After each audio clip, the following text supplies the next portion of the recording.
Fox News Channel, Stuart Varney is the host, and just when you thought Fox couldn't get bad enough, well, they can apparently. They are going to question whether anybody in the country is even poor.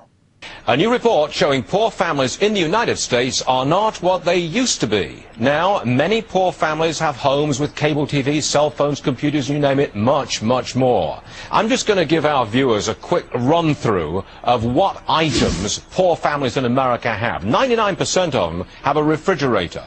81% have a microwave. 78% have air conditioning, 63% have cable TV, 54% have cell phones, 48% have a coffee maker. I'm not surprised, they're only about $10. 38% have a computer, 32% have more than 2 TVs, 25% have a dishwasher. That's great. He's like, did you know the poor still have fridges? It's not like how it used to be, when the poor didn't even have refrigeration and they couldn't get any food, and then they would just have to eat dirt. Remember the good old days when America was awesome? They even have fridges now and microwaves. By the way, the microwave cooks the fast food easier, and the fast food is cheaper.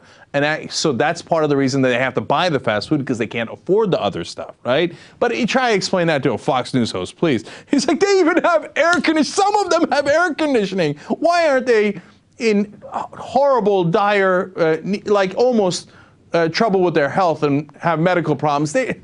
I can't believe that they're sitting there and it's not in sweltering heat. How can we get the poor to suffer more? Remember the good old days of America. And he sees this as a bad thing, that even the poor sometimes have air conditioning. And did you notice?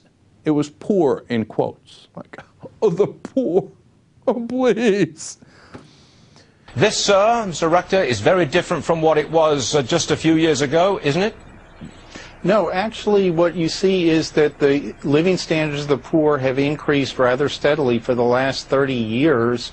And in fact, the poverty report has not accurately reflected their living conditions really for several decades. Part of the reason that when you look at the actual living conditions of the 43 million people that the census says are poor, you see that in fact they have all these modern conveniences. If you ask them, did your family have enough food to eat at all times during the last year, the overwhelming majority will say yes. If you ask them, were you able to meet any medical needs that you had, they will say yes.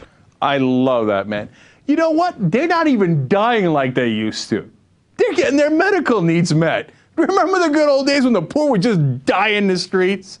And they're eating food, actual food. That is a damn shame, right? By the way, that's also not true. You know, there was a great 60 Minutes story about how kids that are in these families, the families used to have jobs, now they don't, and they're desperately trying to find jobs, working 2 jobs at a time. The kids can only eat 1 meal a day. But these conservatives keep mocking them. And I remember another clip we ran where they're like, what's the matter with the parents? Why don't they just let them eat cake? I mean, almost literally. They're like, why don't they just buy cereal or something? And they laugh. I mean, I'm blown away by even Fox News reveling about the idea when the poor people used to die and starve, right? And when, by the way, Stuart Varney didn't even like the beginning of the answer, because he was trying to insinuate that this happened under Obama, that all of a sudden the poor are living large under Obama. And the guy's like, actually, it's been happening for 30 years. And Varney was like, oh, I do say. Who can stand Stuart Varney? Who looks at Stuart Varney and thinks, that's my boy?